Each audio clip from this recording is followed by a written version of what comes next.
Sveiki.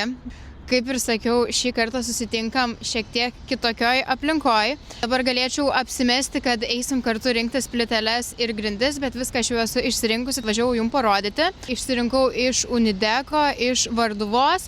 Dar papasakosiu, ką darysiu su grindim, parodysiu savo baldų plokštę. Eisim dar ir iki Trukmės. Keliaujam. Keliavom į Varduvą, kur yra labai didelis plytelių, grindų dangų pasirinkimas.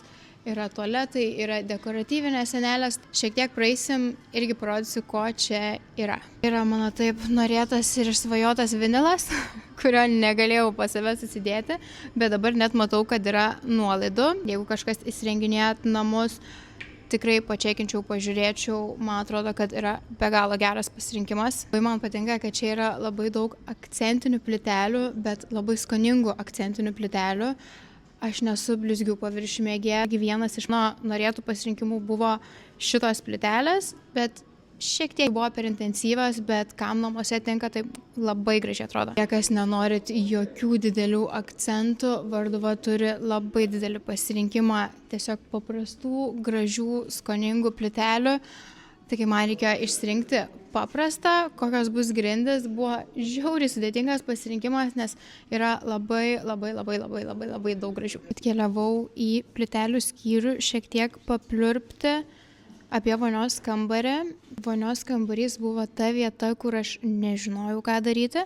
Visą namų viziją aš įsivaizdavau, kokios aš noriu, bet vonios kambarys, neturėjau jokio supratimo, ko aš norėčiau. Man labai gražu yra tos mikrocemento vonios kambariai, kurie atrodo kaip Bali stiliaus, bet mano grožio suvokimui tokiam reikalui reikia didelės vonios. Vonia per vidurį, šitą mintį aš iš karto atmečiau, pradėjau žiūrėti plyteles. Ir tas nepatinka, ir tas nepatinka.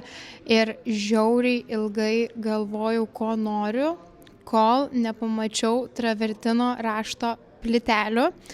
Iškart supratau, kad čia yra tas vaibas, to, ko aš noriu. Aš dabar parodysiu Varduvoj, iš ko aš rinkausi ir ką pasirinkau, nes man atrodo, pasirinkau žiauriai gražų ir neįkyrų travertino padėlką, ar kaip čia vadinasi, travertino rašto plytelės, turbūt šitaip. Varduva turi net keletą variantų travertino rašto plytelių. Čia yra vienas iš variantų, kurio nepasirinkau. Šiaip gražus, viskas gerai, čia buvo mano pats pirminis pasirinkimas, bet tiesiog jo neturėjo sandėlyje, mes neturėjom laiko laukti, tai pasirinkau kitą, dar gražesnį, bet dabar einam parodysiu dar ko nepasirinkau.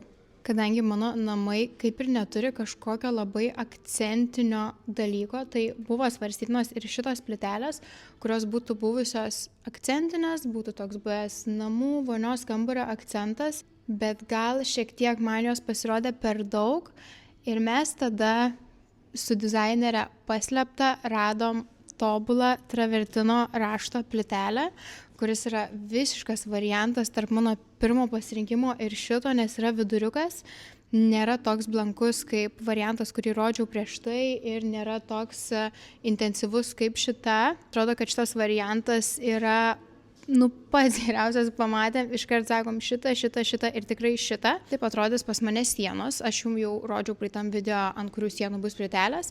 Viena siena šiek tiek padažyta. Čia bus mano vonios kambario grindis. Tai specialiai viską taip sudėjom šalia, kad matytųsi.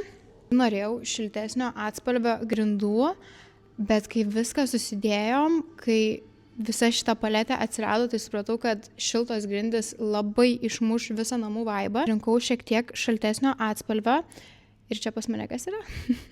Tą video aš jūsų klausiau, ką man daryti dėl grindų. Buvau nusprendus dėti vinilą, dėti slenkstį, bet visgi pasirinkau laminatą, nes atradau šitas grindis. Pridėjom, man atrodo, kad atspalviai čia labai gerai susižaidžia. Bus laminatas, nebus jokių slenkščių, nebus vinilo. Mačiau labai prastą komentarą tarp kitko apie vinilą. Aš taip negalvoju. Čia visa mano spalvų paletė atrodys maždaug taip. Dar vieną variantą pamiršau parodyti, tai čia dar yra tas travertino raštas. Tai šita irgi buvo svarstytina, bet man vis tiek šita yra nugalėtoja. Kažkodėl labai stipriai išsiryškina tas raštas, bet realybėje jis yra šiek tiek labiau nugesintas. Apie šitą baldinę plokštę labai trumpai, tai irgi išsirinkau iš Unideko, iš trukmės, kai kėliau į storiuką buvo daug klausimų, kas čia per plokštę, užrašysiu jum jos numeriuką. Aš net nesirinkau iš kelių variantų, man Ieva tiesiog ją parodė pagal mano siustus inspo ir man jinai labai tiko. Dar atvažiavau greitai į butą, kad vis tiek parodyt kažkokią update'o. Čia yra langai, kuriais aš labiausiai džiaugiuosi, nes, man atrodo, mes čia padarėm tokį upgrade'ą šitam senos statybos butui. Kas nesat gyvenę senos statybos bute, jūs gal net netkreipsit taip labai dėmesio, bet kadangi aš esu gyvenusi, tai man yra labai didžiulis skirtumas. Tai vat šitą langą mes padidinom kaip nuo čia iki čia turbūt, šitą vat atstumą, 30-20 cm, bet tiek duoda erdvės ir tiek duoda šviesos, kad aš negalėjau patikėti, kad aš matysiu tokį akivaizdų skirtumą, kai yra tik tiek mažai centimetrų padidinta. Stovau dar šiek tiek kitų kampų, kad gerai matytumėt. Tai langas, aš nežinau, dabar galvoju, nuo čia gal padidėjo. Radiatorius dėsi šiek tiek mažesnis, negu turėtų dėtis įprastai. Ir ta palangė gaunasi kaip staliukas dar kažkam pasidėti, nes jis gaunasi šiek tiek žemiau. Labai man faina, labai sakau, toks atrodo nedidelis dalykas, nereikalaujantis daug investicijų. Jeigu įsirenginėjate senos statybos butą, ar dėti standartinį langą ir paprašyti šiek tiek didesnio, nesigauna finansiškai labai kažkaip skirtingai.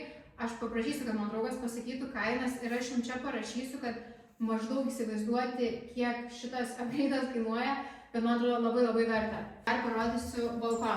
Balkoną irgi įstiklinom, gal kažkam ir juokingai atrodo, kad aš bandau iš seno buto paversti kuo labiau į naujos statybos, bet man atrodo, kad tas visas vaibas, kai jau sėdėsi namie, būsi bute, tas didesnio lango ir įstiklinto balkono duoda to tokio naujesnio buto, duoda tos erdvės, duoda tos šviesos. Balkono įstiklinimas irgi galėsiu parašyti, kiek kainavo, nes žinau, kad visiems labai įdomų kainos. Ir kitam video susitiksim jau visai greitai. Nuoju už kokių porą savaičių važiuosiu į vieną gamyklą net. Man atrodo bus labai įdomu, man pačiai žiauriai įdomu. Iki kito video.